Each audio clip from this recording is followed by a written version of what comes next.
I watched my coworker break down in the parking lot last month. Not because something terrible happened, because she'd just gotten the raise she'd been chasing for 2 years. $50,000 a year. She thought that number would change everything. New apartment, breathing room, maybe even a vacation that didn't involve sleeping on someone's couch.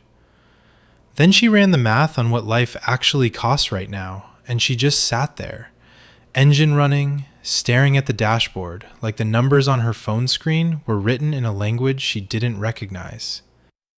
And look, 5 or 10 years ago, that reaction would have been dramatic. 50,000 used to mean something. It used to mean you were solidly middle class. It used to mean you could rent a decent place, drive a reliable car, put a little away each month, and still go out on Friday nights without checking your balance first. That version of reality doesn't exist anymore. My name is Ben, and today I'm going to walk you through exactly why $50,000 has quietly become the new broke. And more importantly, 7 specific moves that can make your money feel like money again. Not hustle culture nonsense, not just invest bro platitudes. Real, concrete actions that change the math in your favor starting this week. Because here's the thing, nobody wants to say out loud. The economy didn't just get more expensive. It restructured itself so that a salary that used to buy comfort now barely buys survival. Rent didn't nudge upward. In most cities, it doubled. Groceries didn't creep, they leapt. Insurance, childcare, car payments, everything inflated while your paycheck moved in slow motion. And the gap between what you earn and what it costs to simply exist got wider every single year, so gradually that you blamed yourself instead of noticing the ground shifting beneath you. So if you're earning around 50 grand right now and you feel like you're drowning, you're not bad with money. The math shifted underneath you while everyone kept pretending the old rules still applied. The good news? There are specific things you can do. Purchases, decisions, structural changes that punch way above their weight. 7 of them actually. And they don't require you to suddenly start earning 6 figures. They require you to stop playing a game that was designed for a version of the economy that no longer exists. Let's get into it. Number 1. Buy a used, reliable car outright. This sounds boring. It's supposed to. Because boring is what keeps you solvent in 2026. The average monthly car payment right now is pushing well over $600. Add insurance, add fuel, add the maintenance plan the dealership talked you into, and your car is quietly eating a quarter of your take-home pay. Meanwhile, a well-maintained used sedan, something with low miles and a clean history, costs a fraction of what that shiny new SUV does. You buy it in cash, or close to it, and suddenly that enormous monthly drain just disappears. That's not a small thing. That's hundreds of dollars every single month flowing back into your life instead of into a lender's pocket. Over a year, that's enough to fund almost everything else on this list. I call this the ownership principle. If the bank still owns it, it's not yours. It's a subscription to the illusion of having something, and subscriptions are what keep people broke. You don't need leather seats. You need the absence of a payment. Number 2, get a health share or optimized insurance plan. Nobody talks about this because it's not sexy, but health costs are one of the silent forces that make 50,000 feel like 30. If your employer offers coverage, you're probably watching a few hundred vanish from every paycheck before you even see it. If you're self-employed or contract-based, it's even worse. Here's what most people don't explore.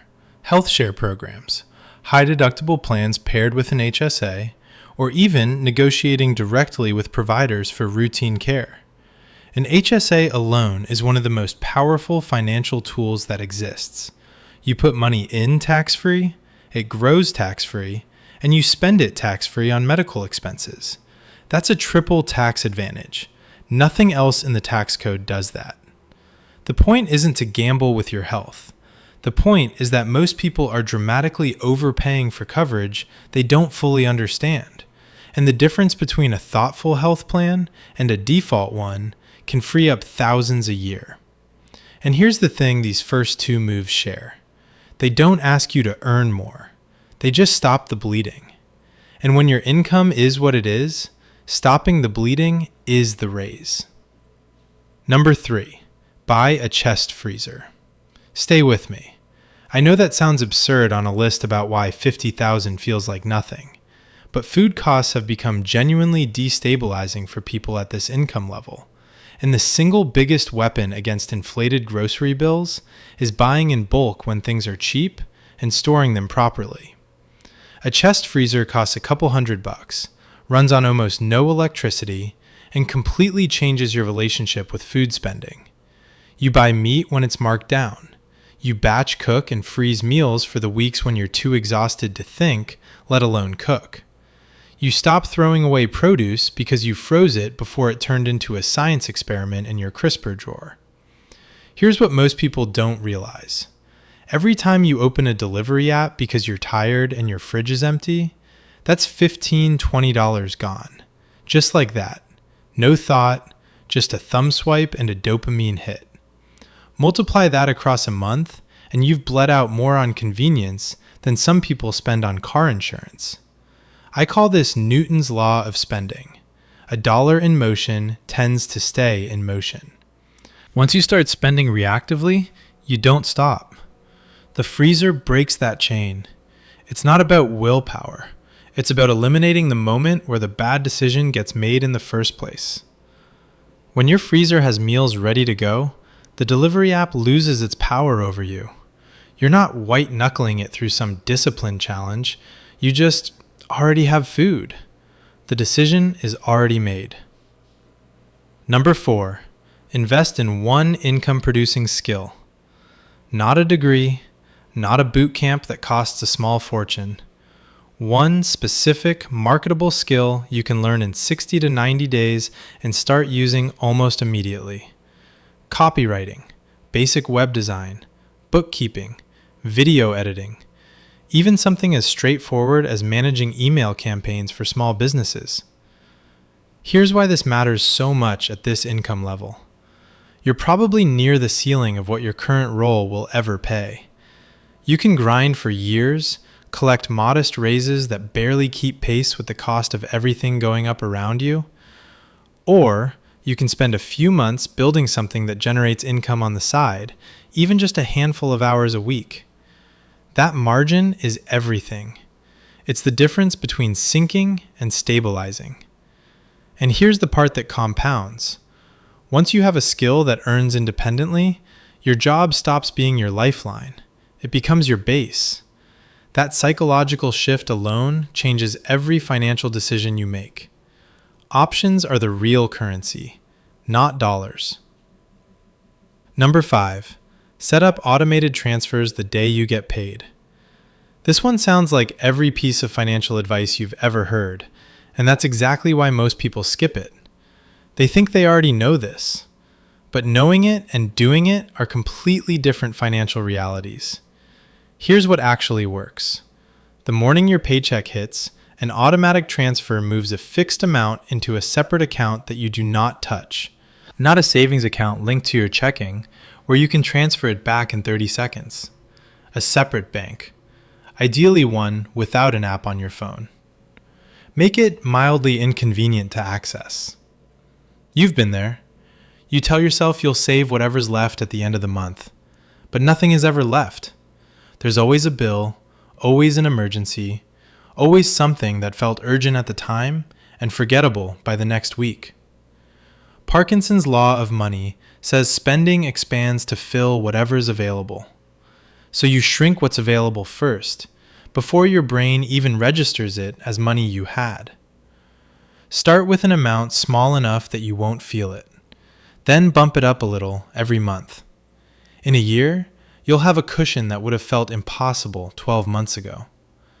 And that cushion changes the entire equation, because it means the next unexpected expense doesn't go on a credit card. It doesn't start a debt spiral. It just gets handled. Number 6, buy a quality mattress. I'm serious. If you're sleeping on something that's wrecking your back, giving you restless nights, and leaving you running on fumes every morning, you are paying for that mattress in ways that never show up on a bank statement. Poor sleep destroys productivity. It tanks your willpower, which means you make worse financial decisions, eat worse food, skip the side hustle work, and default to comfort spending because your brain is just trying to survive the day. The research on this is overwhelming. Sleep quality directly correlates with earning potential, impulse control, and how much people spend without thinking. A genuinely good mattress doesn't require a fortune. A few $100s on a top-rated foam mattress online will outperform most showroom models at triple the price. What matters is that you treat it like the investment it actually is. I call this the foundation principle. Certain purchases never show up as line items in a budget, but they silently affect every other line item. Sleep is the operating system your entire financial life runs on. If it crashes every night, nothing you install on top of it works properly. You're not going to budget your way out of exhaustion. Fix the foundation first. Number 7, buy back your time. This is the one that ties everything together, and it's the one most people at this income level refuse to consider because it feels like a luxury. It's not. It's the keystone. Buying back your time means spending money specifically to eliminate tasks that drain your hours and energy without producing income or joy. It might mean paying someone to mow your lawn so you can spend those 2 hours on your side skill. It might mean hiring a tax professional instead of spending an entire weekend staring at forms and probably missing deductions anyway. It might mean paying for grocery delivery, not because you're lazy, but because the 2 hours you save get reinvested into something that actually moves your life forward. This feels counterintuitive when money is tight. Every instinct screams, I should do everything myself to save money. And sometimes, yes, that's true. But there's a version of frugality that costs you more than it saves because it eats the one resource you can never get back. Think about it this way. If your side skill generates even a modest amount per hour, and you're spending that hour scrubbing your bathroom or sitting in a waiting room at the oil change place, you're not saving money. You're losing it. You just can't see the loss because it doesn't show up on a statement. I call this the leverage principle. At $50,000 a year, your biggest disadvantage isn't your income. It's that you have no margin, no time, no energy, no breathing room to build anything beyond what you already have. Every hour is spoken for. Every evening is recovery from the day. Every weekend is catching up on the things the week didn't leave room for. That's the cage. And you don't break out of it by grinding harder inside of it. You break out by strategically buying back even a few hours a week and pointing those hours at something with upside. Start small. Maybe it's just one task. Maybe it costs you a few bucks a week. But those hours, they compound in ways that a savings account never will. Because time invested in building a skill, growing a side income, or even just resting enough to make sharper decisions, that pays dividends no spreadsheet can capture. The other 6 items on this list free up money. This one frees up the thing that lets you turn money into momentum. And at $50,000 in 2026, momentum is the only thing that gets you unstuck. Now here's how all 7 of these connect, and why doing them in isolation barely moves the needle. Think of your financial life at $50,000 as a boat with 7 holes in it. You can bail water all day. You can bail faster, bail smarter, bail with a bigger bucket, but you're still sinking. These 7 moves aren't about bailing harder. They're about plugging the holes so the boat actually floats. And the order matters more than people think. Start with the car. That's the biggest single drain for most people at this income level. And eliminating that payment immediately frees up the margin you need for everything else. You can't automate savings you don't have. You can't invest in a skill when every dollar is already spoken for. The car comes first because it creates the breathing room that makes the rest possible. Week 1, you research what your current car is worth and what reliable used options exist in your area. You're not rushing this. You're building a list. Within the first month, you've either sold and replaced, or you've mapped out exactly when your current loan ends and what you're doing the day it does. Simultaneously, you're reviewing your health coverage. Not switching blindly, just understanding what you're actually paying for versus what you're using. Most people have never read their own plan details. That alone can reveal savings hiding in plain sight. Month 2, the freezer arrives. You start batch shopping.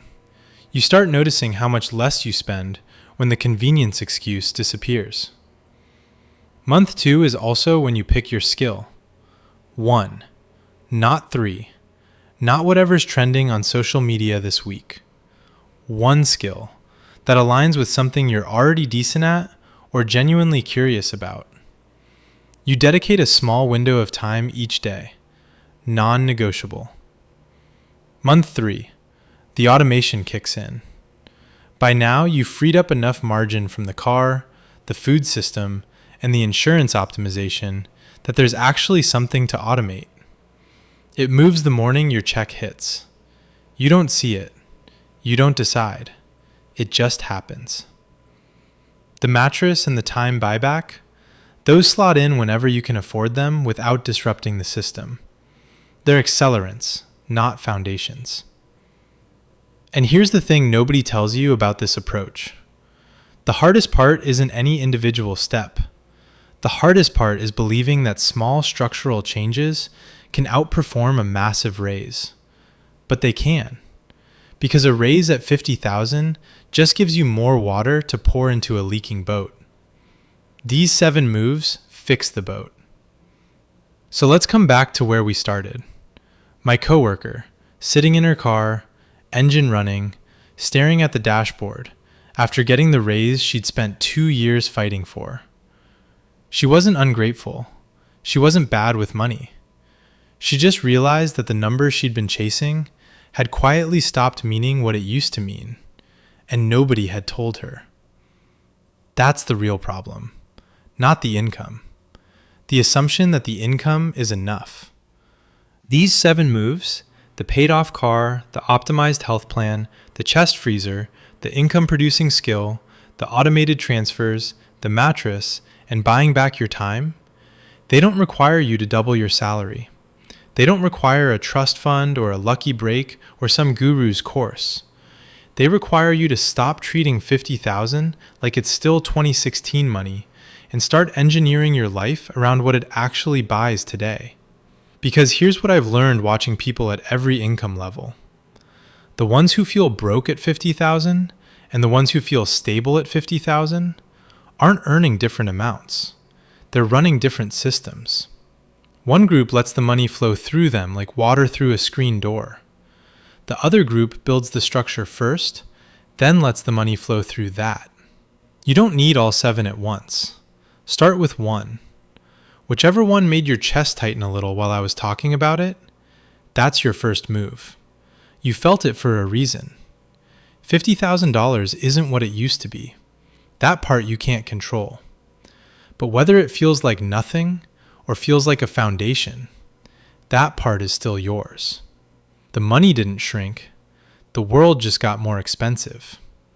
So stop playing by the old rules and start building something that works in the world you're actually living in. I watched my coworker break down in the parking lot last month. Not because something terrible happened, because she'd just gotten the raise she'd been chasing.